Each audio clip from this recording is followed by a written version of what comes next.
محمد مصطفیٰ صلی اللہ علیہ وآلہ وسلم کی نبوت کو 10 سال گزر چکے تھے۔ مسلمانوں کی تعداد روز بروز بڑھتی جا رہی تھی۔ بعض مسلمان مشرکین مکہ کے مظالم سے بچنے کے لیے حبشہ کی جانب ہجرت کر گئے تھے۔ کچھ مسلمان مکے ہی میں موجود تھے جنہیں مشرکین بہت تنگ کیا کرتے تھے۔ کافروں نے مسلمانوں کو ایک چھوٹے سے درے میں محدود اور نظر بند کر دیا تھا اور انہیں باہر نکلنے نہیں دیتے تھے۔ مسلمان شہر میں آ کر اپنے لیے خوراک کا انتظام بھی نہیں کر سکتے تھے۔ کبھی کبھار ان کا کوئی دوست آتا اور کھجور ان کو بھجوا دیا کرتا تھا۔ 3 سال اسی عالم میں گزر گئے۔ بالآخر کافروں نے یہ سمجھ لیا کہ وہ مسلمانوں کو ختم نہیں کر سکتے۔ اس کے بعد انہوں نے مسلمانوں کو درے سے نکلنے کی اجازت دے دی۔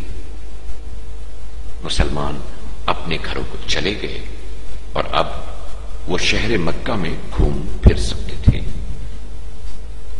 حضرت محمد صلی اللہ علیہ وآلہ وسلم بھی اپنے رشتہ داروں کے گھروں پر جایا کرتے تھے۔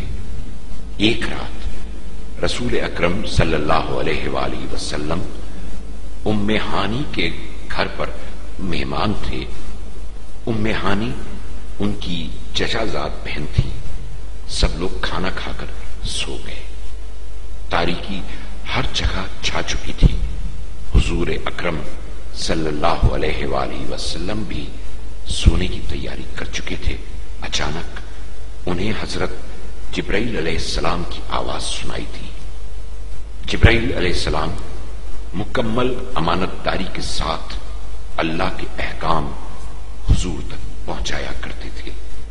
اس رات وہ ام ہانی کے گھر پر رسول اکرم صلی اللہ علیہ وآلہ وسلم پر نازل ہوئے تاکہ انہیں خدا کے حکم سے ایک عظیم الشان اور طویل سفر پر لے جائیں۔ چنانچہ جبرائیل علیہ السلام نے کہا، خدا نے مجھے حکم دیا ہے کہ میں آج رات آپ کو بیت المقدس اور پھر وہاں سے آسمانوں پر لے جاؤں۔ آج آپ کو معراج پر جانا ہے۔ جبرائیل علیہ السلام اپنے ساتھ ایک جنتی گھوڑا بھی لے کر آئے تھے جس کا نام براق تھا۔ براق زمین پر نہیں چلتا تھا بلکہ وہ پرندوں کی طرح ہوا میں بہت تیزی کے ساتھ پرواز کیا کرتا تھا۔ جبرائیل علیہ السلام نے حضرت محمد صلی اللہ علیہ وآلہ وسلم کو براق پر سوار کرایا۔ براق فوراً فلسطین میں واقع بیت المقدس پہنچا۔ پیغمبر اکرم صلی اللہ علیہ وآلہ وسلم نے مسجد اقصی میں جا کر نماز پڑھی۔ اس کے بعد بیت اللحم پہنچے جہاں حضرت عیسیٰ علیہ السلام پیدا ہوئے تھے۔ یہ جگہ مسجد اقصی کے نزدیک ہی واقع ہے۔ بیت المقدس کی تمام جگہیں دیکھنے کے بعد دوبارہ براق پر سوار ہو گئے۔ براق نے پلک جھپکنے سے پہلے ہی انہیں آسمان تک پہنچا دیا۔ آپ نے آسمانوں کی سیر کی، بہت بڑے ستاروں کو نزدیک سے دیکھا۔ اس کے بعد دوسرے آسمانوں کی جانب چلے گئے جہاں انہوں نے حضرت ابراہیم جیسے عظیم انبیاء کی ارواح مقدسہ سے ملاقات کی اور گفتگو کی۔ اس کے بعد جنت اور دوزخ کو دیکھنے چلے گئے۔ جنت میں نیک لوگوں کے مقام اور جہنم میں بدکاروں کی جگہ کو دیکھا۔ اس سفر میں پیغمبر اکرم نے اللہ تعالیٰ کے ساتھ بھی کلام کیا۔ اللہ تعالیٰ نے بہت سے فرمان دیے۔ اللہ تعالیٰ کا ایک حکم یہ بھی تھا کہ روزانہ 5 وقت کی نماز پڑھیں اور دوسروں کو بھی حکم دے کہ وہ روزانہ 5 وقت کی نمازیں پڑھیں اور خدا سے کلام کرے۔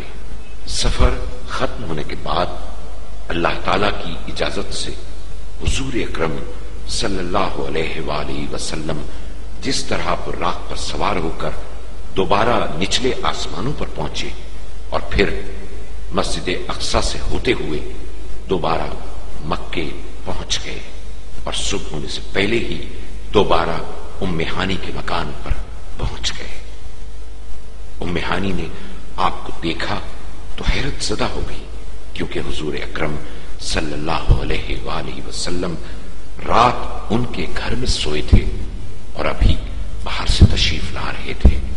ام ہانی نے پوچھا تو آپ نے معراج کا سارا واقعہ ام ہانی کو بتا دیا۔ سورج نکل آیا تو رسول اکرم صلی اللہ علیہ وآلہ وسلم مسجد الحرام پہنچے۔ وہاں مشرکین بھی موجود تھے۔ پیغمبر اکرم صلی اللہ علیہ وآلہ وسلم نے اپنا رات کا واقعہ انہیں بھی بتایا۔ مشرکوں نے ہمیشہ کی طرح یہی کہا کہ تم جھوٹ بول رہے ہو۔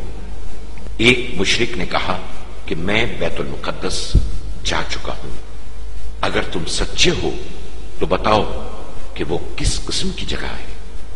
جب پیغمبر اکرم صلی اللہ علیہ وآلہ وسلم نے وہاں کی باتیں بتائیں تو مشرکین